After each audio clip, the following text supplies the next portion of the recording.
Første tanken som slo oss, det var jo at vi ville ut av Oslo. Og da må vi jo finne en plass å bygge hus.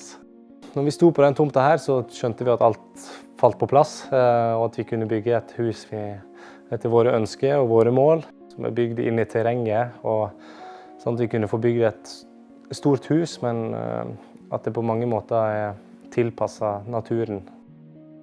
Når vi kom på ideen om, ja, kanskje vi skal få oss en heis, så var vi begge litt sånn, nei, det er litt for flott. Sånne folk er ikke vi.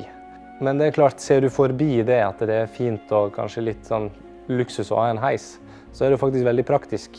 Og i og med at vi bygde drømmehuset vårt, så ville ikke vi la det i fremtiden være en hindring. Så vi planla det tidlig i prosessen for å få det inn på den riktige plassen.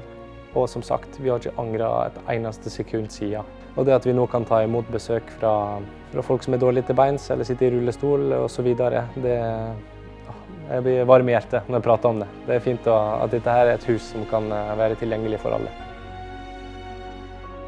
Og det blender veldig bra inn med materialet som betongen vi har, og de fine valnøttdørene. Og den prosessen med TKS Heis med valg av farge, og det var veldig bra.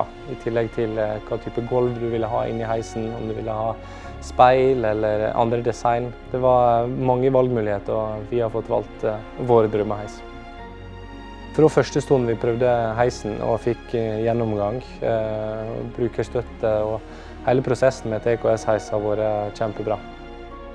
Da jeg kom hjem fra OL, så hadde jeg med tung bagasje, mange medaljer. Så da måtte jeg jo ta heisen for å få det opp i toppetasjen. Men ja, ellers så er det jo, jeg har et treningsrom i kjelleren, så på de tøffeste treningsøktene så tar jeg jo heisen når jeg skal opp og dusje. Da er det tungt å gå trappa.